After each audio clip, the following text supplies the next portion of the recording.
All right, ladies and gentlemen, welcome to lesson 3 of semester 2, and this unit is going to focus on something called the progressive movement, which took place during the last little bit of the 1800s and the first bit of the 1900s. And even the last unit we talked about the global stretch of America, kind of the globalization as America became a superpower. This is again going to go back and focus on the workings inside of the borders of the U.S. And really, it's going to focus on an effort by people that were looking forward-looking people throughout both the government and the private sector on how to make the U.S. a kinder place for those folks that were downtrodden and could not fend for themselves. So children, oftentimes the poor, were the focus of the progressive movement. We're going to take a look at how this changed over time, and a lot of the things that we're going to look at in this unit are going to be familiar. Ideas like the vote for women, ideas like workers' rights, workers' safety, things of that sort, food safety, are all ideas that come out of the progressive movement. Even the modern environmental movement gets its start during this time frame. So this is going to be the focus for this particular unit.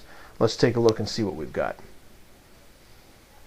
Well, first let's go ahead and do some quick definitions, and let's define what the idea of progressivism, or to be a progressive person, is.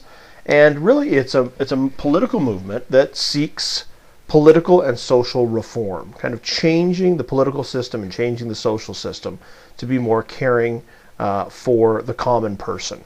So it recognizes that the wealthy, the rich, the well-off have always had a voice politically and socially. This is an effort to try to let other folks also become part of the system. It was really driven by journalists as much as anybody else, journalists who went in and exposed corruption both socially and politically, and they were called muckrakers. These are people that would rake up the muck. And if you think about Dirty Jobs, if you've ever seen that show, the idea of him kind of getting in there and getting his hands dirty and finding the ugly parts. Well, that's kind of the same idea here, except we're just dealing with kind of the ugly parts of society and how can we make that better. And it also was focused on the idea of government accountability and efficiency. So progressives felt that it was the government's responsibility to be accountable to the people, to be honest to the people, and to be efficient with the people's money. One of the first things we're going to talk about, and one of the cornerstones of the progressive movement, was really the suffrage movement. And suffrage means to vote. And of course we know that beginning at the very beginning of the Constitution, some Americans, notably white males, had the right to vote. Then at the end of the Civil War, with the 13th and 14th Amendment, African American males were given the right to vote. But all this time, from the beginning of our country back in the 1780s, women have not had a voice in politics. And so this idea of the suffrage movement was really dedicated to securing the vote for women. There are a number of states that do start to grant the vote for women, but nationally they do not have the vote. So two of the most fierce proponents of the idea of women's suffrage are Susan B. Anthony and Elizabeth Cady Stanton. And they really rally the support of women and men alike who believe that this is an important issue. And ultimately they get a payoff in 1920 when the 19th Amendment guarantees the right to vote for all women regardless of where they live in the United States. And this is a huge, huge point. It brings in a lot of more people, obviously, and it allows women to flex their political muscles as well as men. That was kind of a political idea of progressivism. We're also seeing some changes socially in terms of the ideas of progressivism. And some of the things that they're fighting are child labor. The idea of that if you are a child, you should not be allowed to work 12-hour days and 6 days a week and things like that. It's not a healthy thing for a child to deal with. And so child labor is regulated. There's times when kids can work and times when they can't. There's also health and safety codes that are adopted to try to help workers be safe in their job. So factories have new codes in terms of the safety of their workers. The food industry also has codes in terms of the health and safety of their products.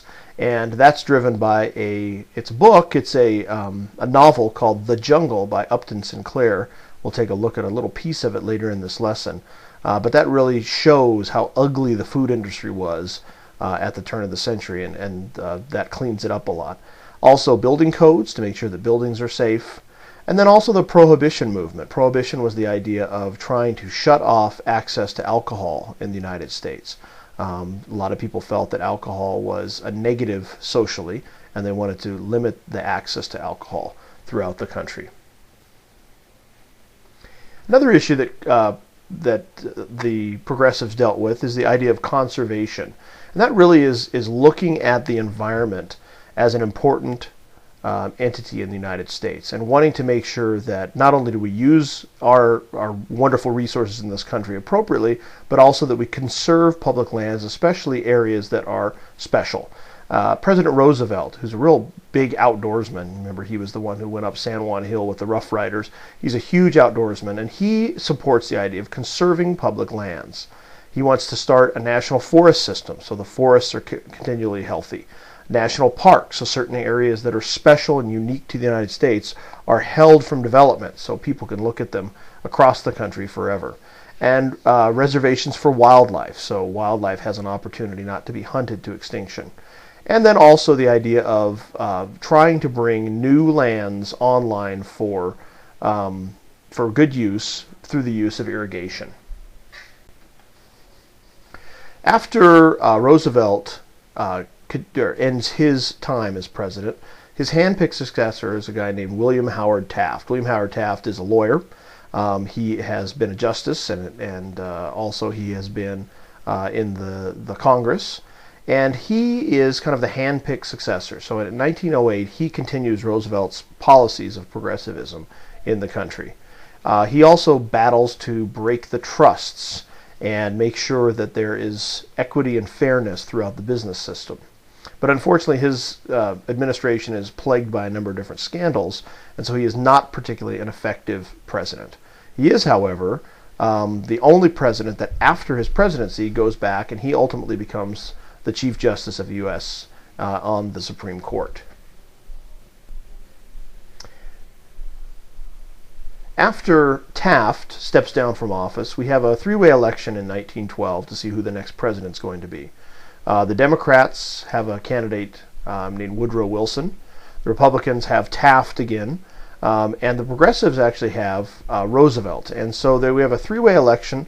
We don't see that often in the United States where there's three main components. But this allows for Woodrow Wilson, the Democrat, actually become the next president of the United States. He has an academic background. He is a very, very intelligent individual, and he's the former governor of New Jersey. And he is a businessman. And so he really focused on regulating banks and establishing the Federal Reserve System to make sure that banks are playing by the fair rules across the country.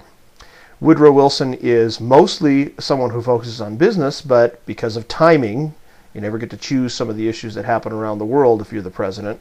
He is forced into, in 1914, dealing with World War I. And we'll take a look at that next time and how the United States, this country that for most of its history has been an inward-looking country, how it deals with this massive, massive war spreading throughout Europe.